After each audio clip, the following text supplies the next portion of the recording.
Thank you for choosing Newzroom Afrika Channel 405 this festive season. Well, in today's special broadcast, we review the year that was for the mighty Springboks, the double World Cup champions. We'll also be in conversation with Khanyiso Tshwaku, co-author of the book Twice the Glory, the making of the greatest Springbok team in history. And he joins us at Ellis Park. Khanyiso, thank you so much for joining us. This is where it all started for Sia, for Jacques Nienaber and Rasssie Erasmus. A good place to start, but thank you so much for joining us. I was here that day. Yeah. It was on the 9th of June 2018. I was on study leave. Yeah.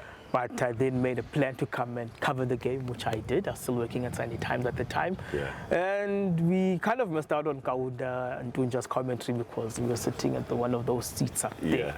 But yeah, look, it would have started a week before. Remember that there was a squad that was picked by Rassie to play against Wales in Washington. I think 5 or 6 guys who played in that team became a very critical factor in the squad that won the 2023 World Cup. But again, it speaks to the long-term visioning and planning that was put in place by Rassie Erasmus and Jacques Nienaber to ensure that they've got a continuity of plans in place. Because one of the biggest things that have affected Boks rugby over the years is that with the turnover of coaches always been year on year. If you look back from 1995, Kitch Christie won the World Cup. Unfortunately, he had to step down because of what became serious health issues. And Andre Magraf left for his reasons. Karel du Plessis couldn't see out 1997. Nick Mallett did extremely well in 97 throughout 98. Then had a very tricky 99. Couldn't see out the year end of 2000. Harry Viljoen then took over. Also didn't see out that particular session. Then there was the Rudolf Stroili era with Kamp Staldrad and all of that. Then only then from 2004 onwards with then Jake White overseeing that particular cycle, 2004, 2007, then 2008, 2011 was Peter de Villiers, and then 2011, 2015, 2012, 2015 was Heineke Meyer. So there has not been a proper continuity plan in place from a Boks perspective, but what we've seen from 2017 onwards, notwithstanding what transpired in the short but very critical term of Alistair Coetzee, was that he laid a small platform that was built on by Rassie and Jacques that led from the sustained success from 2018 onwards. And I mean, you know, we go back to that day when we were all here, you know, watching Sia lead out the Springboks, and England ran in 3 early tries. If you 24-3. And everybody was lambasting the defensive system and saying this is gonna be a mess, and I mean the Springbok supporters had just come off, you know, a painful run of poor results. Just take us through that time, and you know, Ellis Park wasn't as packed as, you know, we know it today. Just take us through where the people's mindsets were at that time. Was there hope that this team can turn things around? Look, if you remember 2016, there was a 57-15 in Durban. Again, that game wasn't sold out. There was a 57-0 in Albany. I just had the misfortune of fortune now, but the misfortune of witnessing both those defeats. Even if you remember the Ellis Park game against Ireland, where the Boks came back from another deficit to win a close game. Again, the stadium here wasn't full, so the Boks were going through a dip. It was felt through fans. I mean, games up country weren't selling out. I think Cape Town was a bit different. Gqeberha was a bit different in terms of they don't get test matches as regularly as they do on the high veld. Therefore, I think the familiarity here created a bit of contempt with fans, but they kind of felt it the most because this venue is the biggest rugby arena, notwithstanding FNB Stadium for its own reasons, because it is one of the biggest arenas on the continent. But this is seen to be one of the homes of rugby in South Africa, and it was here where the absence of fans was really felt. Ireland Test match was impacted, even the Boks England Test match was impacted. However, now you look back 7 years later, I mean, if you look at this year, every Springbok Test match was sold out. Even Portugal in Bloemfontein was sold out. So that will tell you what winning does to a nation. It will tell you how painstaking yet very satisfying has been the turnaround that was staged from 2018 onwards. And then also Sia as a captain, you know, it was a polarizing topic, I guess, when he immediately got the nod as captain. People asking, is this a political call?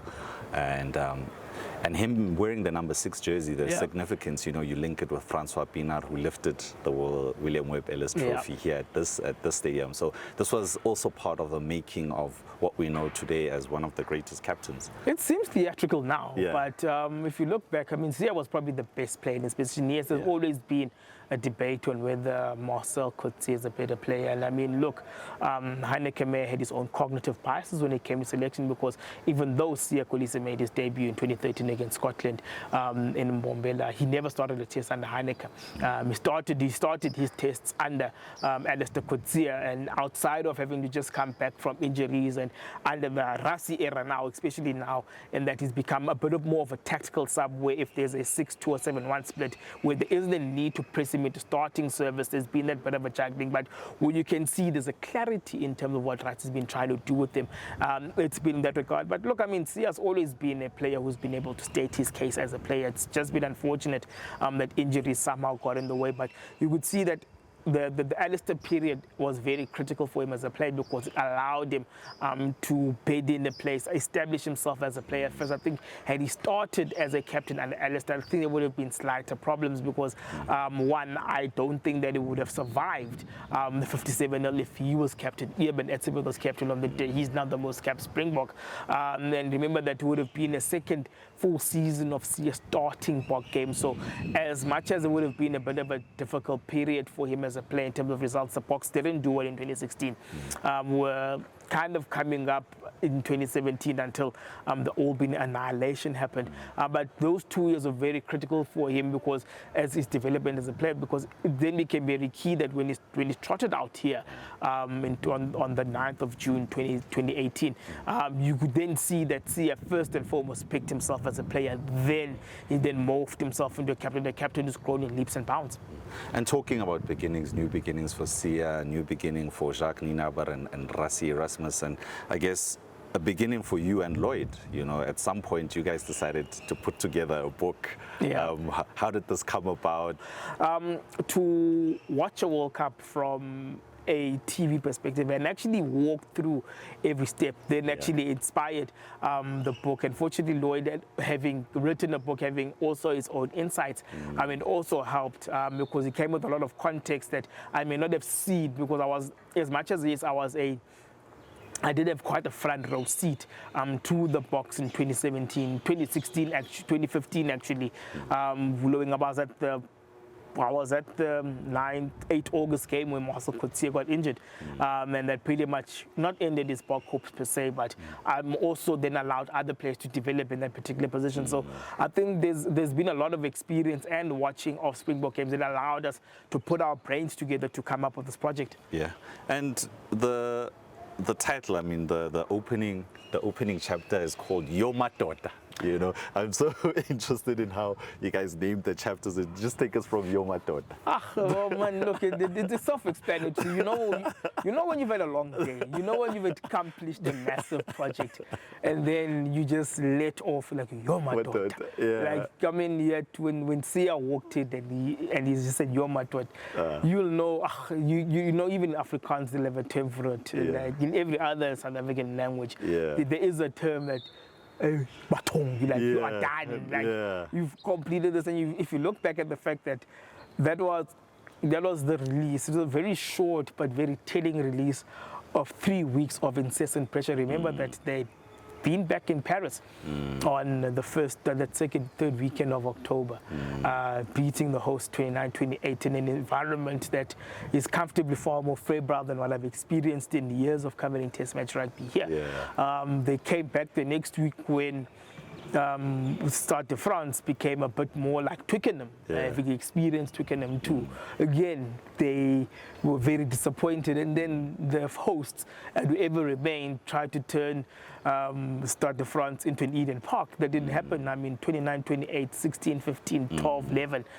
You realize that at some point you need to have some sort of emotional release. And if you've been around Siya for those times, you realize that if he says, "You're my daughter," and he says it in a way that, and you look him in the eye when he says it, you realize that 3 weeks of of stressful pent-up frustration that's led to joy now needs to be released, and he released it in a way us Nguni speakers, even the northern language speakers, will understand that there are certain terms that are short yet sweet, but will say everything that 10,000 words can't. Yeah, and in terms of putting this book together with Lloyd, did you guys discuss how you wanted to structure it? Who picked the titles for each chapter? How was that working process? The idea was to just jot out all the ideas, and we had what we did have in place was a furtive list of chapters. And then whatever chapter worked first, whatever idea came first was the one was fleshed out. Obviously, the Yoma Dota one was probably the easiest one to write because that was the freshest memory of what transpired, and we were able to work together and explain what happened on that night, and then track back, because the key part with two minds working on one, because if you miss out on one part, the other author then will be able, Lloyd in particular, was able to then read and work back to other parts that I may have missed. So it was just a case of putting together. Well, look, obviously we had to wait a bit because we had quite a big season in South Africa. Was it always something you wanted to venture into, like writing a book? It's one of those where it was always going to happen, just a case of when and what will the subject matter be. So I'm very happy that at least the first book that I've written, I co-authored, that's given me an idea of what needs to go into a book, so that I know that should the next challenge of writing a book comes around, I'll be a bit more firm grounded, still be open-minded, but a bit more sure-footed in terms of how to approach the writing of a book. And I mean, straight from Yoma Dota, the book goes into Heartbreak in Dublin, and I guess this is when Rassie and Jacques are working in Ireland. They decide to go. The Boks are in town. They decide to go watch the Springboks. Just take us from there, and then what happens to eventually lure one of the best coaching combos. That was a very difficult series, and it became very clear at the time that if there was a team, a Northern Hemisphere team that was going to give South Africa a lot of problems, it was Ireland. South Africa, at the time, they would have left these shores very confident of their abilities, especially remember that as difficult as the Rugby Championship was that season, they drew in Perth, got hammered in Albany, and then look, they held well with Argentina, and then drew in Mangaung against Australia, then that narrow 25-24 loss against New Zealand, Cape Town. They would have felt that going to Dublin, they would have felt in a bit more of a better space as compared to the previous stage where they were last year, where they went to the end of year on the back of a 57-15 loss, and then went on to lose to England, lost to Ireland, lost to Wales, lost to Italy, where things just didn't work out. The stage where the Boks were at was a far more better footing in the previous year. And then things just fell apart in Dublin. I mean, 38-3 remains the biggest South African defeat against Ireland. I remember watching that game on TV. Khanyiso was tasered, mangled in a tackle, and that pretty much he was never the same player. After that, it was just one of those games where you even as a spectator and watching at home, I just realized that but nothing is cute at the moment for the Boks. And them coming back, it wasn't like everybody was saying, hey, the Messiahs have returned. There were still questions around Jacques Nienaber, is he not a doctor? What is he doing? Trying to coach the players and all sorts of things, and rules that needed to be amended. Overseas players are now allowed to come back and into this fall. So there was all sorts of things. Take us through that period, and I mean, South Africa, they had 18 months before the 2019 World Cup. What was the feeling amongst rugby scribes, people who were very close to the Springboks, who've covered this for so long?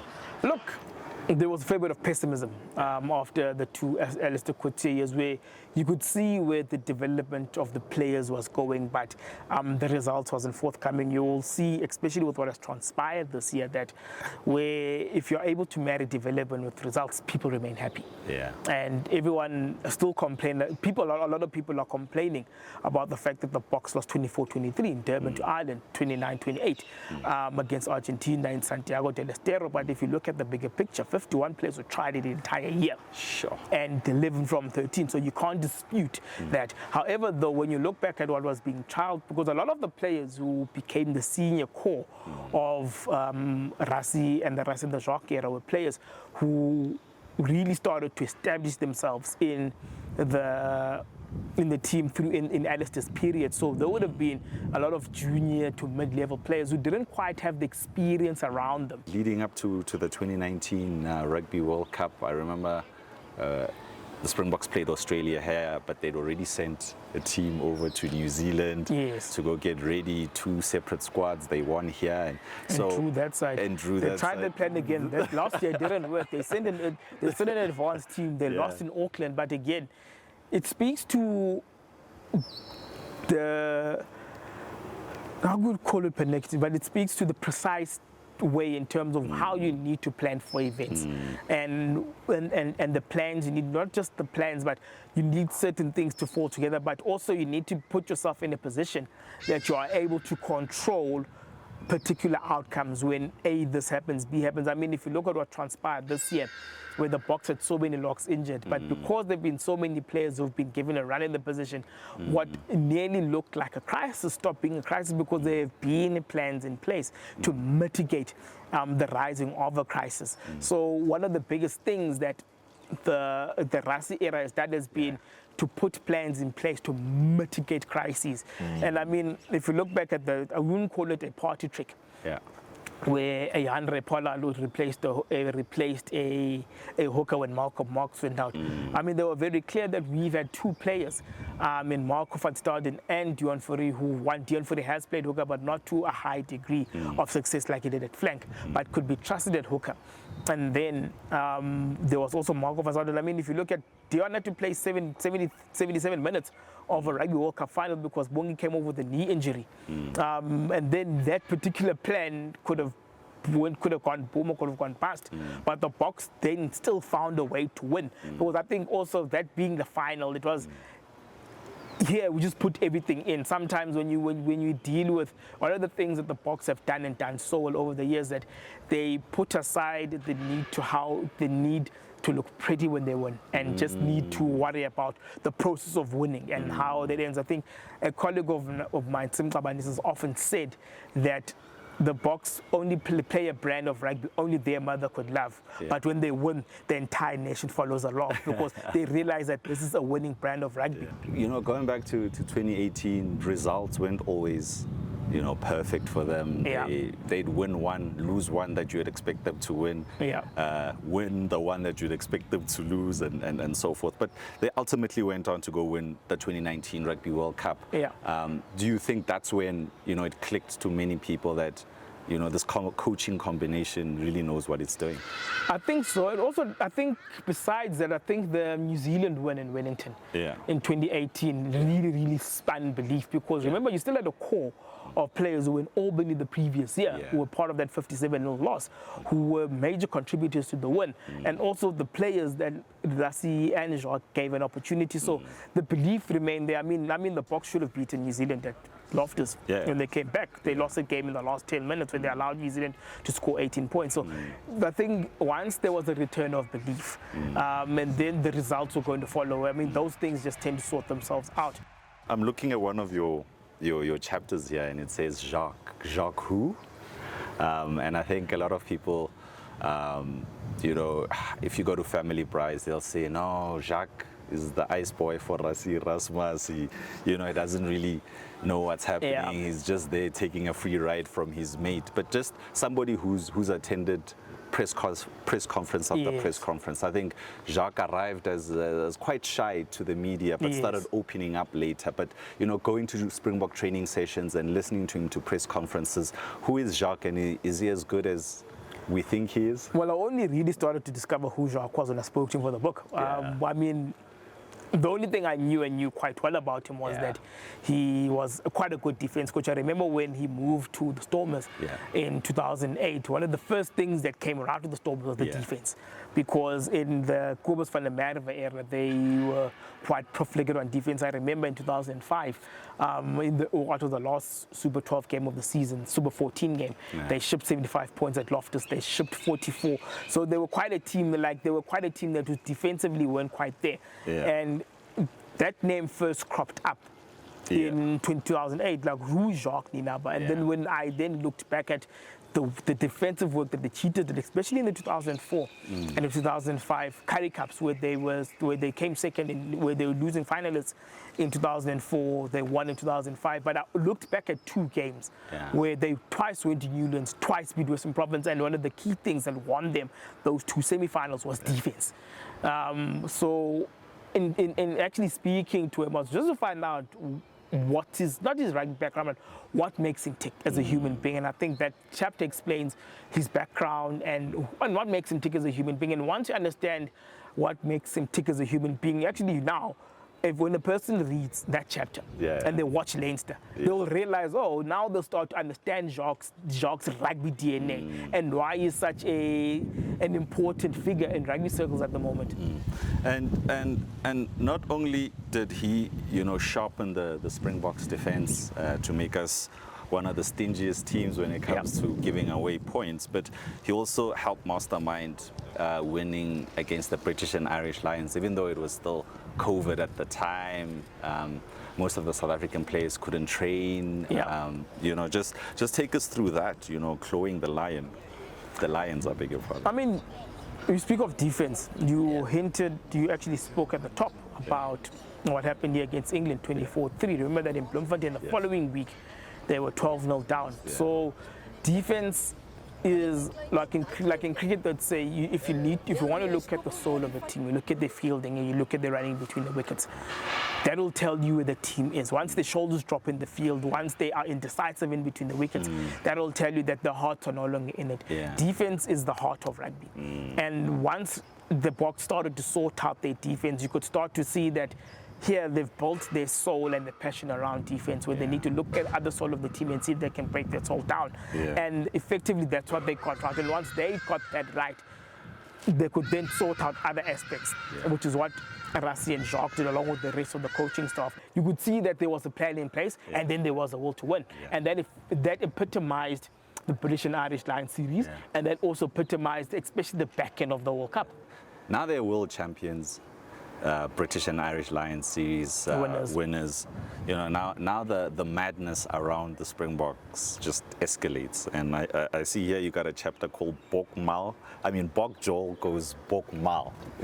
What happens there? I mean, look, the long and the short of it is that actually just explains the method and the madness of how issues of 7-1 came about. Because also now, I mean, if you think about it, South Africa is quite Bokmal at the moment.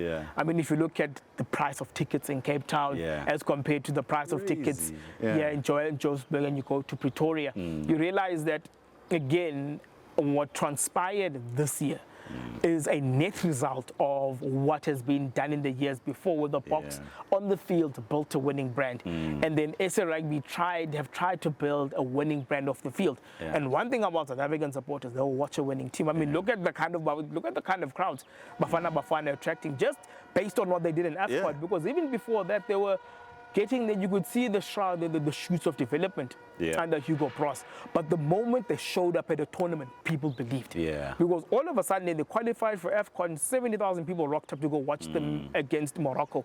Besides, yes, it's Morocco, one of the first African team to finish in 3rd place. But the fact that they qualified, and there's a game that they didn't need to win, but they could go and support. We didn't need calculators. There were no final matches needed. 70,000 fans rocked up at FNB to go watch a game. Became something spectacular. Yes, the crowd for the Uganda game was slightly disappointing, maybe the timing and transport, but when you saw what happened when then Safa took the game to Bloem, sold out. Took a next game to Kabeja, sold out. They took a game to the Rugby Heartland in Cape Town, sold out. People want a winning brand, and what the Boks have brought has brought a winning brand. And however, though there were shoots in place, on the field, off the field, from a playing perspective, from a playing administrative perspective, and an administrative perspective. Look, all of that, it still remains an imperfect science, but the lay fan does not care too much about the imperfect science of administration, managing players, and all of that. All they care about is what comes up there, the scoreboard. Yeah, and I mean, you know, we spoke, you know, a bit about Kolisi at the beginning, and we were speaking about he was still a fledgling then, you know, thrust into this captaincy role, and he just grew to become this monumental figure globally. Just take us through, you know, what you've witnessed and his growth that you've watched to become the man that he is today. I had the pleasure of watching C at Craven Week in 2009. He came to East London. He came regularly to East London because he went to Cray High. Cray High have quite a long-established derby with Selborne College. I would not have seen him in 2008, but I did catch a few glimpses of that game. But I think the bigger issue then was Kurt Coleman more than Lucia Kolisi. But in 2009, he came with Eastern Province to Craven Week, where he was this magnificent player. He had made SA Schools a year before, made SA Schools again, and having watched him, and then I got home and watched the highlights again, you could hear the commentators were cooing about this Kolisi, and you could realize that here is a very, very good player. But you then ask the question, what will become of him? Sia also walked into an environment that was far more enabling as a player, and also had a lot of support structures in place that allowed his career to develop. And it developed in good stages. Played under 19 rugby, played an age group World Cup, played age group rugby, made his Western Province debut, moved into the Super Rugby team, had that amazing game. I remember the one game that actually made Heineke Meyer's selection life difficult was the Bulls Stormers game. And after his first field, Stormers beating the Bulls, Sia making the critical break-end pass, inside pass to Brian Abana. Brian Abana scores, game is settled, and he was magnificent in that game. And then it became rather difficult, and that was back in the days where, at the end of the last weekend of Super Rugby, the Springbok squad would be announced, and then Heineke Meyer had some difficulty explaining why he's omitted Sia Kolisi ahead of Marcel Coetzee. And just being a great ambassador, I guess, for South African rugby, and bringing that ubuntu to the team. You see the guys singing now in the tunnel there in front, and you know, what has he brought in terms of energy from compared to previous, you know, Boks captains?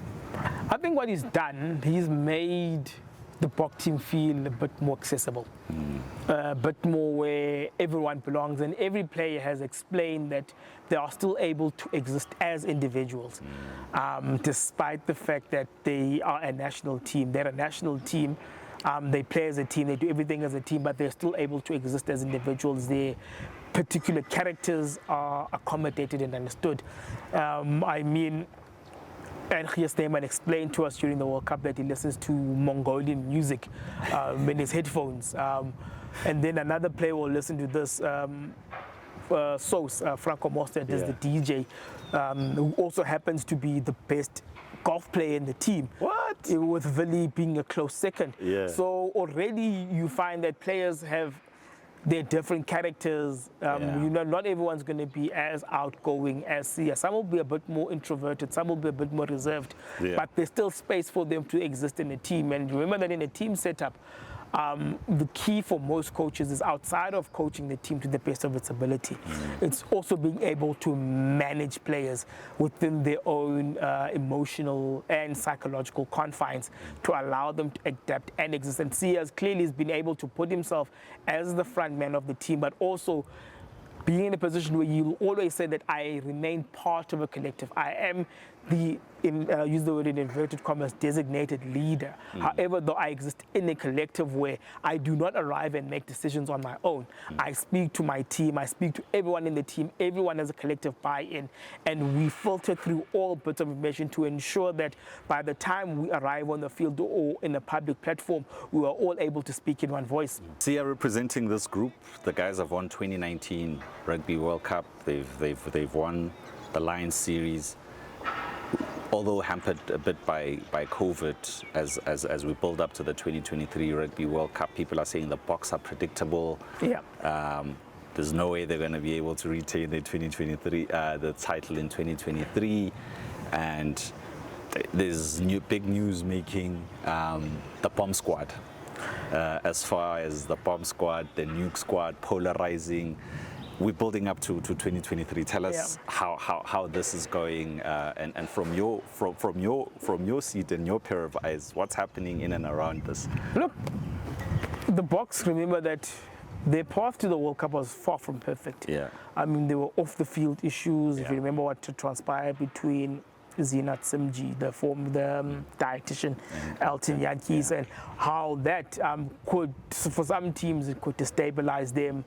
The Boks clearly found a rallying point that yes, there was this matter that could destabilize them. They still found a way to perform. Yeah. If you look at how they finished the end of year tour, when they having lost narrowly in Marseille, having lost narrowly in Dublin, regrouped for Genoa, won handsomely, and then absolutely played England off the park in Twickenham a week later. So, I mean, whenever there's change, whether it's good change, whether it's bad change, people respond to it differently. I mean, the Boks found themselves in the news for the wrong reasons through that particular matter. And then the issue of the 7-1 and the 6-2 split has always polarized in rugby because there is a school of thought that feels that the Boks are taking advantage of the physical gifts that they have from the players, but what other country wouldn't? Is it now not acceptable for a 7-1 split because South Africa is able to field the fresh pack? And it's not like South Africa haven't lost the 7-1. I mean, they lost against Wales. Not Wales, I mean Ireland in the group stage game. I mean, Paris was a 7-1 bench. So they've lost games with 6-2 with Ellis Park 2022. They lost Jesse Creel early. That 6-2 split was already problematic. It was problematic in Mbombela, but they were able to find their way to win and win quite comfortably. So whatever that they've tried is at a pitfall, whether it's on the field, off the field. But I think every so often, the key is always to focus on what the end result is and what the end process will bring. And the Boks will look back at whatever that have transpired on and off the field between 2021 and 2023 that in getting to the World Cup, you're not going to win a World Cup without challenges. Nothing in life comes that smoothly. Yeah. They encountered these challenges and they still prevailed at the end. I think what becomes critical for the next cycle is how do they'll encounter a different set of challenges. How will they respond to those challenges to sharpen up their journey? Because at the end of the day, there are players who are going to have form fall-offs, they're going to have players who are going to be injured. There are players who may not be able, who may have wishes of getting to the next World Cup, but their bodies and minds won't allow. How do you now manage those emotions, and how do you keep the mental psyche of the team intact to make senior players understand that you are unable from a body perspective to make the World Cup, but how can you contribute better to the team? So there are still challenges to come because every particular World Cup inter-World Cup cycle will have a challenge that needs to be addressed in a different way as compared to the previous one, because dynamics change, a lot of things change in between World Cups. A challenge may have been easy to deal with there because there are particular boxes in place to deal with that. However, though, in this particular cycle, there are different boxes in place, and therefore challenges they need to be dealt with differently. So we go to the 2023 World Cup. We draw Scotland and Ireland in the same group. Feeling is if we beat Scotland, we more or less have qualified. But if we beat Ireland, it gives us a different route to the final. If we lose to Ireland, it gives us a different route to the final. We face the hosts as early as the quarterfinals. So we beat Scotland. We lose to Ireland. Yes. Right. Now we have to face the hosts. And leading up to that quarterfinals, you were there. Tell us, how was France? What's happening in the camp? It was come to be not the most difficult week, but it was a very tense week in that France having beaten South Africa, beaten Australia, beaten New Zealand in a space of 18 months, and especially South Africa, in Marseille. And remember that South Africa had the misfortune of having Peter Steph du Toit sent off that Dion Fourie late in the game, yellow carded for an offence that France were actually also not pinched for. There was the issue of Wayne Barnes officiating. There was the try by Sipili Falatea that should not have been a try. So the Boks were probably, in my view, with hindsight, were far readier to play France and to play New Zealand. I was part of that school of thought that felt that drawing New Zealand in the quarterfinal may not be a bad thing, but having seen how New Zealand underperformed against France, so played off the park, and then needed to retreat to their shell, that the most dangerous team that one wants to face is New Zealand. And I mean, even Elizabeth caught a lot of controversy ahead of the Ireland series, where he explained on the Jim Hamilton's podcast that he could not believe that the Irish will meet you in the final, that you still have to play New Zealand in the quarterfinals. And it turns out that it was proven true, and it's been proven true again, because Ireland and New Zealand have gone to Ireland and beaten Ireland in Dublin, something South Africa haven't done in the better part of a decade. So it was a very tense week. Probably it's actually the only time the Boks actually held their press conferences at the Roland Garros, and they were happy to have them at their hotel, wherever they stayed or close to where they stayed. There was a very big sense of entitlement from the French. I mean, remember that even off the field, there was a fair bit of political tension in that this was the World Cup that, for all intents and purposes, should have come to South Africa. Yes. However, though, there was Rugby Africa's vote that shifted. There were the shifting sands at that particular World Cup vote that left things very sour in this part of the world. But I think with what has transpired in our country at the moment, especially between then and the World Cup, we realize that actually not hosting World Cup and not hosting that World Cup may have been a bit more of a good thing than a bad thing. That being said, it was a tense week, but you could see what the Boks were relaxed, they'd prepared, and I mean, we weren't quite privy to the speaker being wheeled around at Chemin Durande, because they trained in the southwest of Paris that week. I remember traveling with the Gujo squad, and a lot of the Boks players were so happy to see them. Came at the end of the captain's run, they sang with them. It just brought back a smaller place of home for them. And I mean, they executed as well as they did in that quarterfinal. Yes, there was a charge down.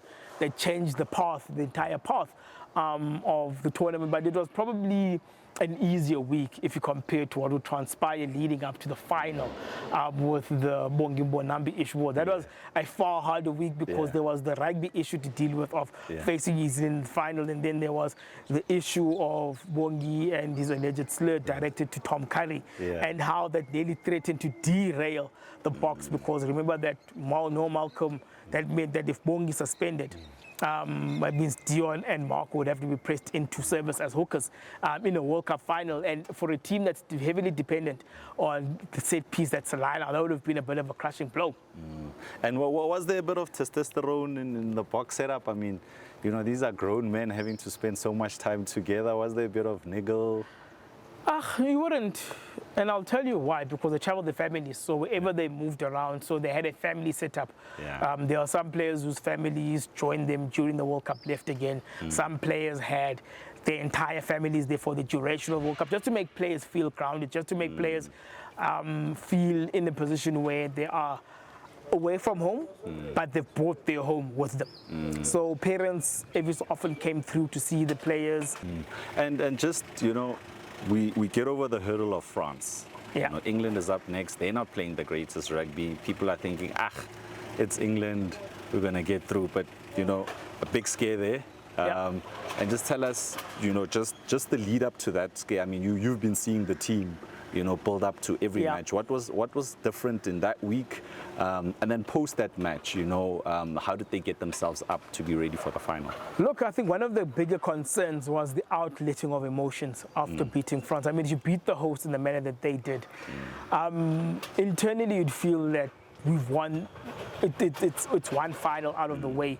Whereas England, because of the quieter build-up, you'd feel that they still had a very good game left in them. And probably England, even though they weren't great at that World Cup, they played their best rugby against South Africa and still couldn't win.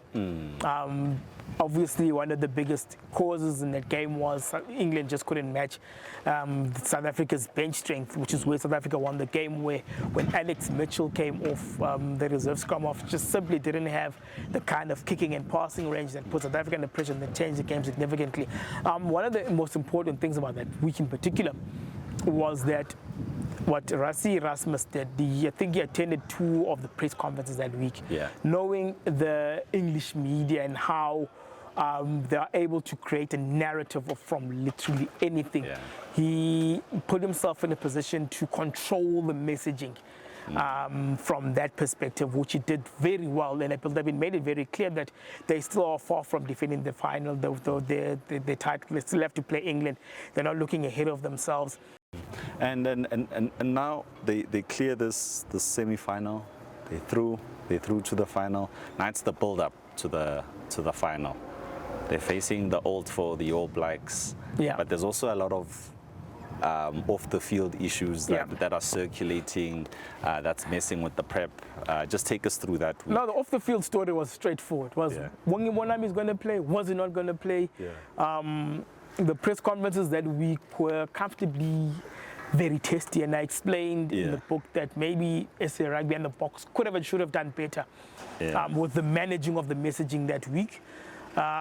Because it was very clear that if Bongi did say what he said, there needed to be the correct procedures and recriminations in place for him to face the fine and the punishment, because that kind of language is not acceptable. We need to first own up. As much as rugby is a difficult game on the field and tensions flare, such languaging does not belong on the field. Rassie picks his team. Just take us through the prep of that week. In terms of their psyche, but also the guys on the field. Look, I mean, if you remember, there were 2 very key Bongi incidents that transpired that week. One of them was in the first training session in Domont, where the Boks were training, where Bongi came out last. He got a hug from his teammates. They were very happy to see him, but that was the end of that 15-minute session. Closed, we left.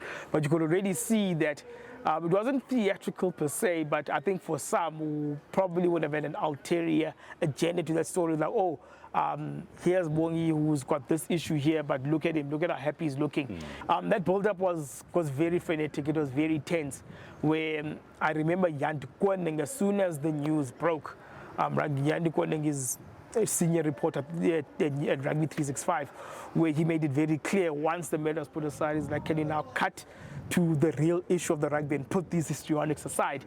What can we look forward to where, for once, from a South African perspective, questions about the game then could be asked, and you could see once the issue of the Bongi matter was put to the side from the South African players now, they could deal with rugby-related questions instead of having to deal with an off-the-field matter that was beyond their control.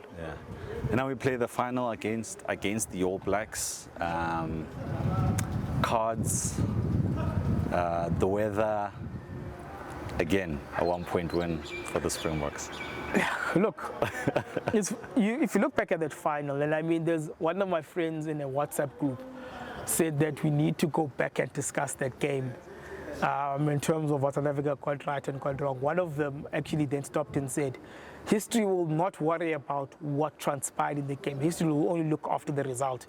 Remember that there was a disallowed try that became a big talking point for New Zealand, and you also would have heard how Steve Hansen said that, the former All Black coach Steve Hansen said that the New Zealand team were robbed of that. And I mean, if you look at how South African New Zealand games have transpired over the years, there have been games where New Zealand were probably always a better side. There were games that were very tight that went New Zealand's way because of the officiating. There were games that were tight. They went the Boks' way because of officiating.